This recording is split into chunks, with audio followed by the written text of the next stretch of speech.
The ballroom was glowing with crystal lights when Ethan slipped the wedding band off his finger and let it fall onto the glass table. The sharp, metallic clink echoed through the silence like a thunderclap. 200 guests froze as his voice broke the air. "This wedding is over. Everyone go home."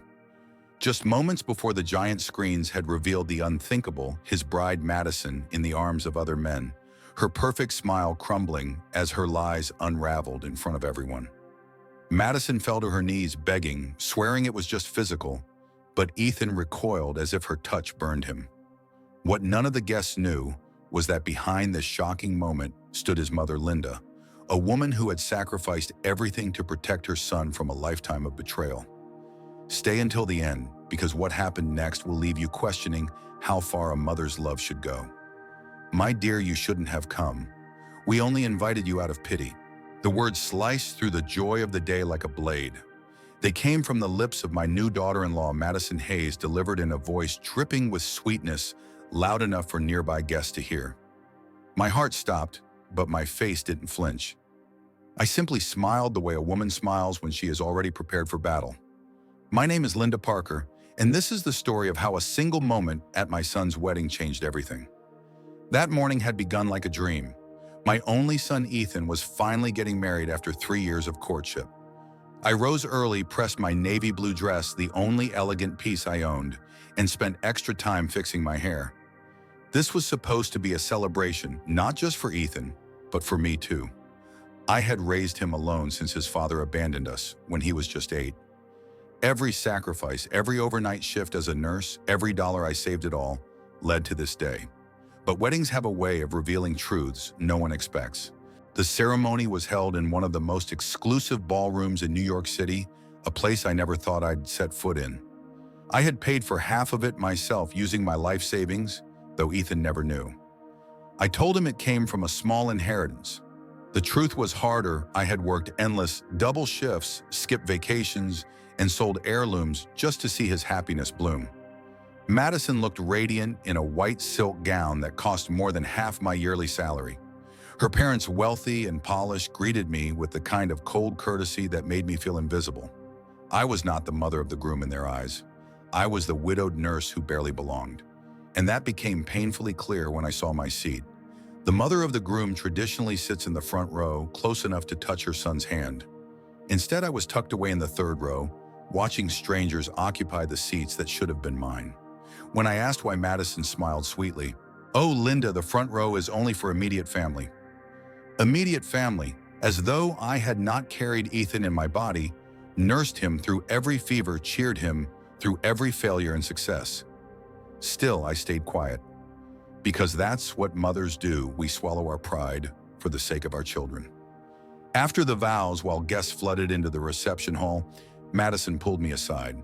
Her nails dug into my arm just hard enough to leave marks, her angelic smile never fading. "I wanted to thank you for coming today," she said loud enough for others to hear. "It must be hard for someone like you to be in such an elegant place." Her words sucked the air from my lungs. "Someone like me." She leaned in closer, her tone turning cruel, her eyes glittering with malice. "Don't play dumb, Linda.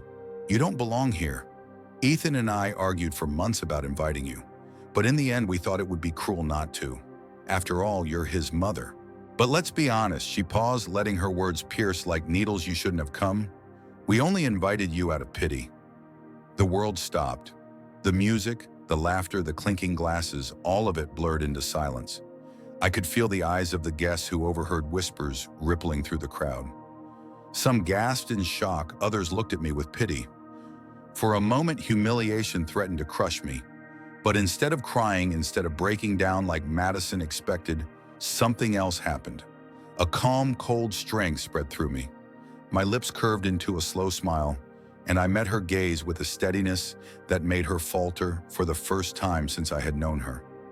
"Thank you for your honesty, Madison," I said softly, my voice carrying just enough for those nearby to hear. "I truly appreciate it." I turned and walked away, leaving her stunned in the hallway. Inside, my chest burned with rage, but my steps were steady, my head held high. Because Madison had no idea what I had prepared for this day. Weeks before, I had confided in Rebecca Johnson, the wedding coordinator. She knew the truth that I had sacrificed everything for this wedding. She also knew something else, something Madison never dreamed I had discovered. Together we had planned a surprise. Now as I took my seat at the reception, my place far from the main table as Madison had decreed, I looked across the room. Ethan stood with his new bride, glowing with love, completely unaware of the storm about to break over his life. Madison was laughing, radiant, collecting congratulations like a queen. My heart ached for my son, but then I remembered her words. "You shouldn't have come. We only invited you out of pity." And that was when my resolve hardened. Rebecca caught my eye from across the hall. She gave a subtle nod. Everything was ready. The night had only just begun, but soon everything would change. Thanks for watching. Sorry for the interruption, but we hope you will help us improve our content in the future. If you were in Linda's place, how would you have reacted to Madison's cruelty? Do you think Linda should reveal her secret plan at the wedding or wait until later? And most importantly, what would you do if the person your child loved treated you this way? The reception hall glittered with chandeliers and crystal glasses, but the air around me felt heavy, charged with something no one else could sense. Guests were laughing, waiters carried trays of champagne, and Madison floated through the crowd with the grace of a queen who thought her throne was secure. I sat at my assigned table far from the head table, where my son Ethan and Madison basked in the glow of attention. My hands were steady even as my heart pounded. Madison believed she had humiliated me, but she didn't know that tonight would be her undoing. Ethan took the microphone, his voice trembling with emotion. "Thank you all for being here.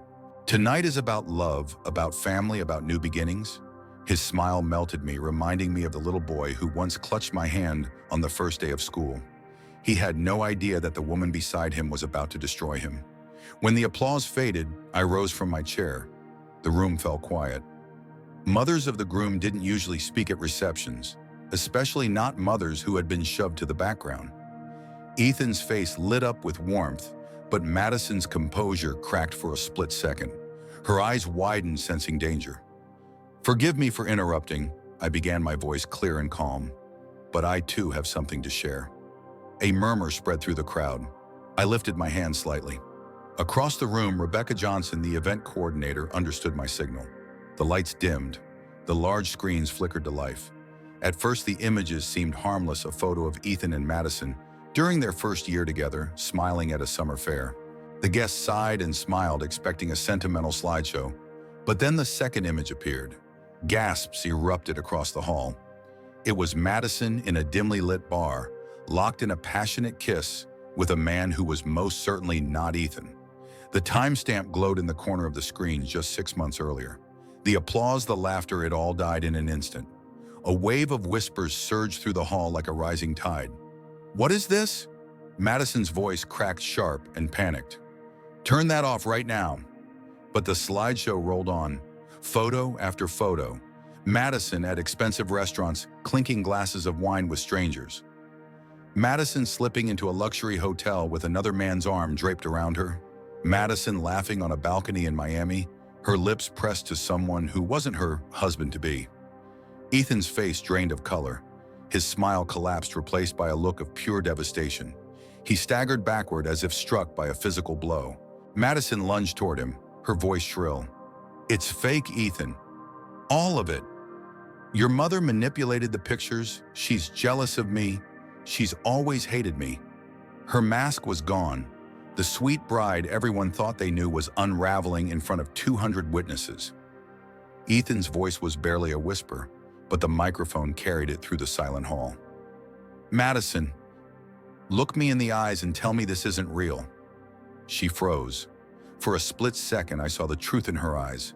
Fear, guilt, panic. She opened her mouth, but no words came out.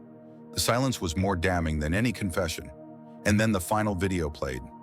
On the giant screen, Madison lay tangled in the sheets of a hotel bed with an older man. The date stamp was only 2 weeks before the wedding. A cry escaped Ethan's lips, a raw, wounded sound that silenced even the gasps of the guests. The champagne glasses trembled on tables as if the entire room was holding its breath. Madison's father leapt to his feet, his face red with fury. "This is slander. We'll call the police." I stood straighter, my voice cold as steel. Please do. The authorities would love to examine the full set of evidence. Madison's tears weren't of remorse, they were of rage. You bitter woman, she screamed, pointing at me. You couldn't stand that your son chose me over you? You destroyed our wedding because you're jealous. The guests recoiled. Even those who had pitied me minutes earlier now saw her for who she was. Ethan stared at his bride, then at me, his chest heaving. Slowly, with trembling hands, he pulled the wedding band from his finger and let it drop onto the table with a sharp, metallic clink. This wedding is over, he said, his voice broken but resolute. Everyone, please go home. The silence shattered into chaos, chairs scraping, voices rising, guests pulling out phones to record. Madison fell to her knees, clutching Ethan's suit. Please, Ethan, listen. It was just physical. It meant nothing. I only ever loved you. But Ethan recoiled as if her touch burned him. Only physical, his voice cracked. How many men, Madison? How many lies? Her mouth opened and closed, but the words never came. Her parents dragged her away, her dress dragging across the floor, her sobs echoing through the ruined ballroom. And I, standing among the shards of a wedding that would never be new, this was only the beginning. Ethan's heart was broken, and though I had saved him from a lifetime of lies, I had also become the villain of his story. Thanks for watching. Sorry for the interruption, but we hope you will help us improve our content in the future. Do you think Linda was right to expose Madison in front of everyone? Or should she have told Ethan privately? If you were Ethan, would you ever forgive your mother for humiliating you to save you? And most of all, do you believe love can survive when trust has been shattered so completely? The days after the ruined wedding felt like a blur of silence. My phone stayed on the table, glowing with missed calls and unread messages, but never from the one number I longed to see. Ethan vanished into his grief, leaving me with the heavy weight of wondering if I had lost my son forever. I tried to keep busy, working long hours at the hospital, but even in the midst of treating patients and rushing between shifts, my mind replayed the sound of his voice at the reception, broken, disbelieving, devastated. The words he had said to Madison, how many lies, still rang in my ears. A week later, the silence finally broke. My phone lit up with Ethan's name. My hands shook so badly I almost dropped it. Mom, his voice was cold, steady, almost unrecognizable. We need to talk. Meet me at Maple Avenue Cafe, half an hour. When I arrived, Ethan was already there. He looked older, gaunt, as if the joy had been drained from him. His cappuccino sat untouched on the table. He didn't smile. How did you know? He asked without preamble. I inhaled, steadying myself. I hired a private investigator 6 months ago after I saw Madison with another man. His jaw tightened. You spied on her for 6 months. I had to be certain, I said, my voice trembling. I couldn't come to you with just suspicions. You were in love with her, Ethan. You wouldn't have believed me. You should have told me anyway. His voice cracked and the pain in his eyes was worse than any accusation. You let me live in a fantasy. You let me plan a wedding with a woman you knew was lying to me. Do you know how that feels? I reached across the table, but he pulled back. I wanted to protect you, I whispered. His laugh was bitter. Protect me? You humiliated me in front of 200 people. You made me the spectacle of the entire city. People recognize me on the street now, Mom. Do you have any idea what that's like? His words pierced me deeper than Madison's cruelty ever could. I bowed my head. I never wanted to hurt you, but I couldn't let her trap you in a marriage built on lies. I thought if I revealed the truth privately, she would twist it, convince you I was jealous, make you doubt me. So I made sure there was no escape, no denial. He was silent for a long time, staring into the coffee he hadn't touched. Then finally he said, You were right about her, but you were wrong about me. I needed your honesty, not your schemes. You should have trusted me with the truth. Tears blurred my vision. Would you have believed me? He looked away. I don't know. Probably not, but it was still my choice to make. Those words crushed me, but they were true. I had saved him, but at a cost neither of us had expected. For 2 weeks, we barely spoke. When we finally did, it was because Madison came knocking on my door. Her once perfect hair was messy, her eyes swollen from crying. She admitted she had lost everything: Ethan, her reputation, even her so-called friends. Desperation oozed from her voice as she begged me to help her win Ethan back. She promised to change, to be faithful, to become the woman he deserved. But I had seen too much. I told her the truth. It's too late. When Ethan found out Madison had come to me, he didn't rage as I expected. He just looked tired, older than his years. She'll never stop lying, Mom. You were right about that. Slowly, the walls between us began to lower. He didn't forgive me all at once. Trust doesn't heal in a day. But he kept coming by for dinners, sitting at the same kitchen table, where I had once helped him with homework, where we used to laugh over cheap takeout when money was tight. One night months later, he surprised me by smiling a real smile, not the hollow one I'd seen since the wedding. "Do you know what I realized, Mom?" he said as he poured us both a glass of wine. "Madison never wanted me to see you. She always scheduled things to pull me away from you. Dinners, trips, excuses. She made me think it was normal to drift from you. But now I see it for what it was, manipulation. A woman who truly loved me would have welcomed you, not pushed you away." Tears welled up in my eyes as I listened, but this time they weren't from guilt, they were from relief. Ethan leaned back, thoughtful. "I'm glad you exposed her. Even if I hate the way you did it, I know now she never loved me. And I know you did what you did because you loved me more than anyone ever could." 6 months after the wedding that never was, Ethan had rebuilt his life. He was seeing a therapist, reconnecting with old friends, even laughing again. The boy I had raised, the kind-hearted, trusting soul, was finding his way back. In me, I had found peace too. Because despite the pain, despite the anger, despite the months of silence between us, Ethan came back. Our bond bent, but it didn't break. In the end, love, real love, the kind only a mother carries, had prevailed. That night, as we sat on the couch watching an old movie, Ethan rested his head on my shoulder. "Next time I bring someone home, Mom," he murmured, "just promise me you'll tell me what you think right away. No investigators, no videos, just honesty." I laughed softly. "Are you sure you can handle my honesty?"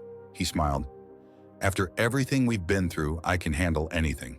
And I knew then that no matter how messy love could be, no matter how painful the truth, the bond between a mother and her son would always be unshakable.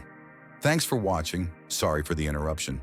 But we hope you will help us improve our content in the future. What do you think? Was Linda right to sacrifice her relationship temporarily to save Ethan from a lifetime of lies?